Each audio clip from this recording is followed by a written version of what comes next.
This morning, Max Boot and his new biography, Reagan, His Life and Legend.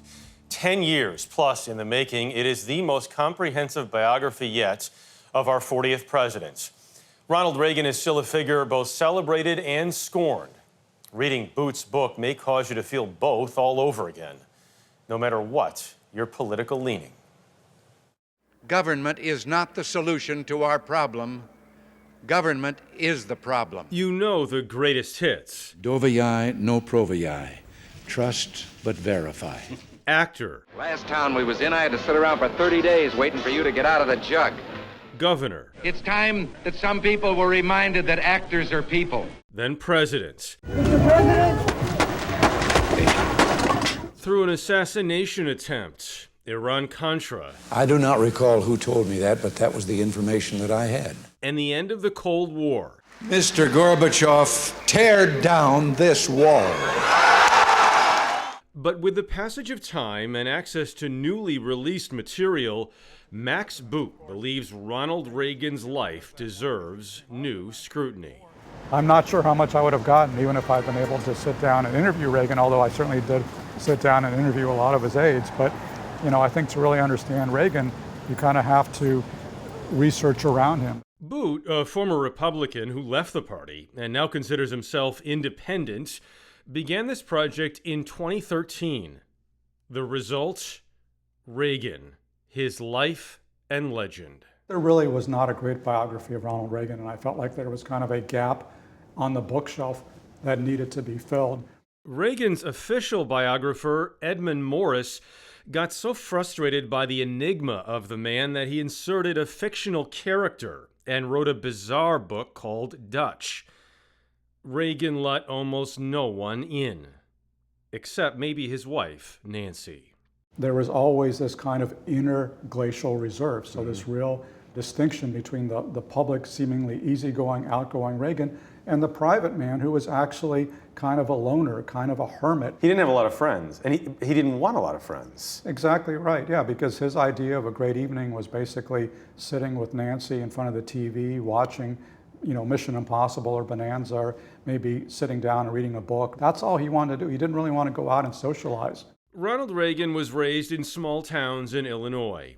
His dad, an alcoholic salesman, constantly moving the family around. Reagan's mom, Nell, was a frustrated thespian. Reagan's greatest claim to early glory was as a lifeguard who saved dozens of people from drowning. He began to find his voice on the radio before searching for stardom in Hollywood. Ask them to go in there with all they've got. Win just one for the Kipper. He found it, with a job that, along with his poor eyesight, allowed him to avoid serving in combat during World War II. Excuse me, sir, but how could anybody mistake a P-40 for a Zero? By, among other things, making training films. Radial engine, oil cooler, air scoop at bottom of nose. It's a Zero, check! Reagan's thirst for politics was first quenched as leader of the Screen Actors Guild. In that capacity, testifying before the House Un-American Activities Committee, the public first got a taste of his hard-line anti-communist stance. We have been eminently successful in preventing them from their usual tactic of trying to run a majority of an organization with a well-organized minority. The one-time liberal turned conservative, and in the wake of Vietnam, Watergate, and the oil crisis of the 1970s, went on to redefine Republican politics. To this day, some wonder how. His national security advisor said he knows so little but accomplishes so much. Yes. I think that's something a lot of people seem to say. Is that accurate? That is accurate. I think that is kind of the paradox of Ronald Reagan. Oliver Wendell Holmes famously said Franklin Roosevelt had a second-class intellect but a first-class temperament. Of Reagan, many said the same, which may be why he was effective, even as the scorecard is constantly being revised. I think a lot of the things that he was criticized for when he was in office don't really stand up to much scrutiny or don't have as much resonance today. For example, the biggest Democratic attack on him in the 1980s was that he ran up budget deficits, Well, in the years since then, we've seen much higher budget deficits, and the country has survived. But on the other hand, there are issues today that we're much more sensitized about that were not issues in the 1980s. For example, the fact that Reagan as president largely ignored the AIDS pandemic, didn't address this horrible disease, or he also was very soft on South Africa, and often catering to white backlash politics. Again, things that were kind of taken for granted in those days, but today look very different. Whether Booth's book changes your mind is up to the reader. What it does do is give a fresh look at a man who, for better or worse, mattered, according to historians, more than any other president in the last 60 years. What do you think Ronald Reagan can teach us today? I think the big thing that Reagan can teach us is to separate campaigning from governing. Because on the campaign trail, Ronald Reagan could be this red-hot conservative. He would push all of the conservative buttons as a campaigner, which is why he was so popular on the right.